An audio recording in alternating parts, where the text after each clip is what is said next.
आपने झारखंड मुक्ति मोर्चा की खुद नेत्री कह रही है कि उस महिला के साथ गलत हुआ है। हमारे साथ मंटू जी हैं। मंटू जी जोर जोर से नारे मारते हैं कि हेमंत है तो हिम्मत है। यही हिम्मत है? आप ही के विधानसभा में अपराधी दिन में महिलाओं को जला दे रहे हैं और आपकी नेत्री गवाह है। ऐसा है हिमांशु जी, आप अभी किसी को अपराधी नहीं बोल सकते हैं। नहीं कह रहा। जांच नहीं, ये जांच की, ठीक है। पहले मेरा बात सुन लीजिए, ये जांच का विषय है। और चूंकि पुलिस कप्तान से भी हमारी बात हुई है, डीसी साहब से भी बात हुई है, निश्चित रूप से ये जांच का विषय है। और हम लोग भी मांग किए हैं कि जांच एकदम जो है सही होनी चाहिए और जो भी दोषी व्यक्ति है उस पर कठोर कार्रवाई होनी चाहिए। अच्छा, जाने वाले तो चले गए, लेकिन गांव वालों को कहना है कि केवल आश्वासन नेता ना दे, उन्हें उन छोटे छोटे जो 2 बच्चे हैं उनको मुआवजा आज ही दिलाने का काम। आप अच्छी तरह जानते हैं कि यहाँ भी जो है ना, चौरा बस्ती में भी जो घटना हुआ था, वहाँ सिर्फ आश्वासन नहीं हुआ, वहाँ धरातल पर उतरा और जो भी हम लोग बोले वो करके दिखलाए हैं। और निश्चित रूप से हेमंत सोरेन जो बोलते हैं, हेमंत सरकार का जो वादा होता है वो पूरा होता है। और आप जो अभी हेमंत बाबू का बात बोल रहे हैं ना, आज जो है पूरे झारखंड में बहुत ही शांतिपूर्वक व्यवस्था है। अभी चूंकि पूजा का समय है और इस तरह का घटना हुआ है तो निश्चित रूप से हम लोगों को भी काफ़ी जो है दुख तकलीफ है और हम लोग भी इस घटना से मर्माहत हैं। और चूंकि अभी पूजा है, हम तमाम लोगों से यही अपील करेंगे कि दुर्गा पूजा जो है शांतिपूर्वक मनाएं और एक दूसरे का सहयोग करें। और निश्चित रूप से इस तरह का जो घटना किया है उसका जो है पुलिस कार्रवाई करेगी, जांच होगा और कठोर जो है कार्रवाई होगी। निश्चित रूप से दोषियों पर कार्रवाई होना स्वाभाविक है। मंटू जी, चौरा में 8 लाख, खेतकों में 1 लाख, यहाँ क्या मिलेगा? देखिए एक चीज़ है, अभी इस तरह जो भी हम पहले बता दिए हिमांशु जी कि जब तक जांच नहीं होगा तब तक इस पर हम कुछ नहीं बोल सकते हैं। अभी बहुत सारे बात छन के आ रहा है ना कि अपने हुआ या कर दिया गया, तो जब तक जांच नहीं होगा तब तक आप कैसे बोल सकते हैं? जांच का विषय। कोई आरोप मंटू जी मैं नहीं लगा, आप ही की नेत्री बता रही है। ऐसा है कि ये ग्रामीण है और यहाँ का चूंकि आप समझ रहे हैं कि इनका घर सामने है और जो भी इनके संज्ञान में आया है वो बातें आपको बताई होगी। बिल्कुल सारे समाज के लोग हैं, ऐसी बात नहीं है। अभी मंजूर जी भी यहाँ आए हैं, हम लोग आपस में बात कर रहे हैं, ऐसी बात नहीं। तो सुना ना, ये मंटू यादव हैं जिन्होंने कहा है कि पूरी ईमानदारी से हम लोग सरकार की ओर से उस बच्चे को न्याय दिलाने का प्रयास करेंगे और ये जांच का विषय है। जांच जैसे ही समाप्त होगा, दूध का दूध पानी का पानी हो जाएगा और उस परिवार को उचित मुआवजा दिलाने के लिए वरीय पदाधिकारियों से मंटू यादव, मंजूर अंसारी जो पहुँचे हैं वो बात करने का प्रयास कर रहे हैं। आग लगा था, बोले मेरा घर में आग मत लगा, हम पलंग में बैठे थे, तब तक मैं उसको धकल दी तो बोली जब जलने लगे ना तो हम घर के बाहर निकल गए। पोलिस्टर का पहनी थी, वही माझी लोग रखी थी, बोली माझी लोग धकल दी। हाँ, पोलिस्टर का बोली ना, पोलिस्टर का पहने थे ना तो उसी में पकड़ लिया आग मेरा। तब तक लोग हट गई, टाइम नहीं हट गई सर, जब तक बहुत बाहर आ एकदम देखते ना, हम सामने थे, उसके साथ हम ही गए हॉस्पिटल, हम ही गए, कोई नहीं किया था। बाजी नाम बाजी नहीं, नाम नाम बोली कि गाँव की सरपंच उसका बीबी, उसका बेटी है।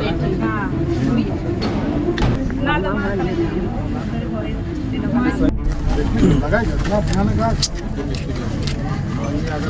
तो कोई भी तो देखा होगा। हमारे साथ झारखंड मुक्ति मोर्चा की नेत्री शांति सोरेन है। मैडम, लंबे समय से झारखंड मुक्ति मोर्चा में आप कार्यरत हैं और लोग यहाँ पर आपको नेता भी मानते हैं और आप महिला भी हैं और महिलाओं के साथ इस तरह अत्याचार हो रहा है और 24 घंटे बीत चुके हैं और आपकी पार्टी खामोश। भैया, मेरा पार्टी खामोश नहीं है। हमने कल भी जैसे ही घटना सुने तब हम आए यहाँ पे, तो तब तक उसको सदर हॉस्पिटल ले गया, तो वहाँ से फिर उसको गंभीरता के कारण उसको ले गया BGH रेफ़र कर दिया। रेफ़र करने के बाद उसके बाद पता चला कि नहीं, सीरियस है। अब क्या क्या स्टेटमेंट दी, वो जिंदा थी उसी समय, वो पहले ही स्टेटमेंट दे चुकी है। आप मीडिया को बयान दे रहे थे कि किन किन लोगों का इन्वॉल्वमेंट है इसमें, किन किन लोगों का इन्वॉल्व? हम लोग तो यही जानते हैं कि जो इन्वॉल्व है, कहीं कि ज़मीन का ही मैटर को लेके उस बच्ची को खाली करवाया जा रहा था। कर्मा माझी, उनका क्या बोलेंगे, उसका परिवार, उसका बेटी, हमने कल मौजूदगी वहाँ पे देखा था। मौजूदगी काहे कि हम बच्ची को सैलून ले गए थे, सैलून से जब आ रहे थे तो हम लोग देखे कि कुछ भीड़ है, तो काहे कि 2 दिन पहले ही उसका दरवाज़ा गेट को तोड़ दिया था। उन लोग गेट को तोड़ रहा था, तो हम लोग भी उधर से आए तो जब तक उन लोग खुद नहीं बोलेगा, बच्ची अगर हम लोग को नहीं बोलेगा तो हम लोग अपने से तो जानता हो कभी तो नहीं जा सकते हैं ना। तो वो अंदर में ही बच्ची थी, जब तोड़ा जा रहा था ना रूम को, तो वो बच्ची अंदर में ही थी। और उसके बाद 2 दिन के बाद फिर मुखिया के पास वो गई, मुखिया के पास टाइम लिया गया, बात उत भी वार्ता भी हो गया कि 1 महीना का उसको टाइम दिया जाए। तो इन लोग ज़बरदस्ती बोला कि नहीं हम लोग को अभी खाली कर दो।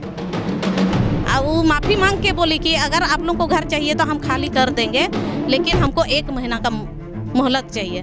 महिलाएं गिड़गिड़ाते रहती है, मोहलत मांगती है। तो इसी तरह हेमंत है तो हिम्मत बढ़ाएंगे लोगों की कि महिलाएं दिन में ही जलेगी, ऐसे ही हिम्मत बढ़ेगा। हेमंत है तो हिम्मत है, नारे मारते हैं आप। नहीं, हेमंत है तो हिम्मत है, लेकिन अचानक इतना बड़ा घटना होगा बोल के जो 2 बच्चे हैं उसके लिए क्या करने जा रहे हैं आपकी सरकार? उसके लिए अगर सरकार का जो योजना है तो उनको बेनिफिट हम लोग मांगने का, भरपूर उन लोगों का कोऑपरेट करने का हम लोग तैयार रहेंगे। वो कह रहे हैं कि इसके पहले भी एक पांडे महिला है वहाँ बैठी हुई है, उनको भी बाहर कर दिया, वो आज तक पंचायत भवन में है। तो आप नेत्री है, यहाँ की सरकार है, आपके लोग पंचायत भवन में सोते हैं, आपके लोगों को जिंदा जला दिया जाता है। आप कैसी महिला नेत्री हैं कि महिलाओं की भी आवाज़ नहीं बुलंद कर पा रही हैं? आपका सरकार में सुनता नहीं कि पार्टी के लोग आपके सुनते नहीं? इसमें ना हम डीपीआर मैडम के पास भी गए थे, खुद पंचायत का मुखिया, पंचायत का वार्ड, सबको ही हम लोग गए थे। लेकिन हम लोग नापी करने के लिए मैडम को भी बोले थे कि पता नहीं कैसे नापी किया, उन लोग क्या किया नहीं किया,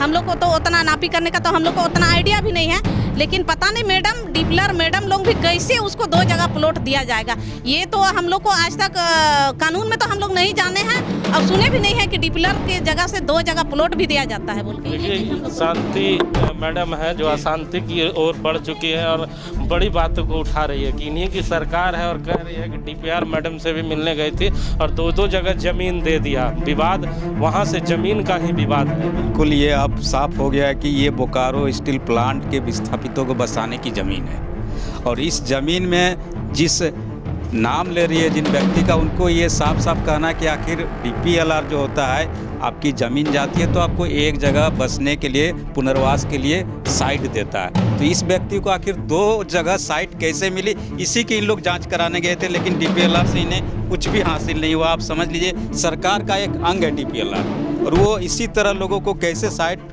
देता है और किसी को कोई जानकारी भी नहीं देता, और इसी की वजह से एक जान आज आपके सामने देखिए बांसगोड़ा में चली गई। इससे पहले चास का भी शर्मा जी, मैंने मैडम से पूछा, मैडम भी हमारे साथ हैं। नारे तो बहुत बुलंदी से लगाते हैं, हेमंत है तो हिम्मत है, यही हिम्मत दे रहे हैं कि अपराधी दिन में ही महिलाओं को जला देती हैं, और मैडम खुद कह रही है कि उनका इन्वॉल्वमेंट है। अब इतनी बड़ी नेत्री खुद गवाह दे रही है कि उनका इन्वॉल्वमेंट है, उन्हें दिन में जिंदा जला दिया जाता है। तो सवाल तो पूछा जाएगा ना सरकार से। सरकार के ऊपर तो सवाल उठना लाजमी है कि जब आपके अपने लोग बोल रहे हैं कि ये मामला यहाँ घटित हुआ है, अब आपको क्या प्रूफ चाहिए? इसके बाद भी अगर कोई प्रूफ अगर चाहिए तो अब तो बड़ी संशय और शर्म की बात हो जाएगी सरकार के लिए कि आपके अपने लोग यहाँ पे जो है मैडम वो चिल्ला रहे हैं, कह रहे हैं कि आज ही फैसला चाहिए, आज ही मुआवजा चाहिए, आश्वासन नहीं चाहिए। आपको भी अब, क्योंकि आप इस मोहल्ले की बेटी हैं, तो बेटी का फर्ज निभाना होगा। सरकार से लड़ने की अगर पोजीशन आएगी तो लड़ेंगे सरकार? नहीं, जो भी उनके लिए अगर जो भी क्या बोलेंगे न्याय का जो बात होगा, हम न्याय करने के लिए उनके लिए तैयार हैं। हाँ, घटना जो इतना बड़ा घटना का सक्षम देने के लिए हम अगर पीछे नहीं हटेंगे, ये सच्चाई तक का उसको जो भी गलत हुआ है तो उसको सजा दिलाने का काम करेंगे।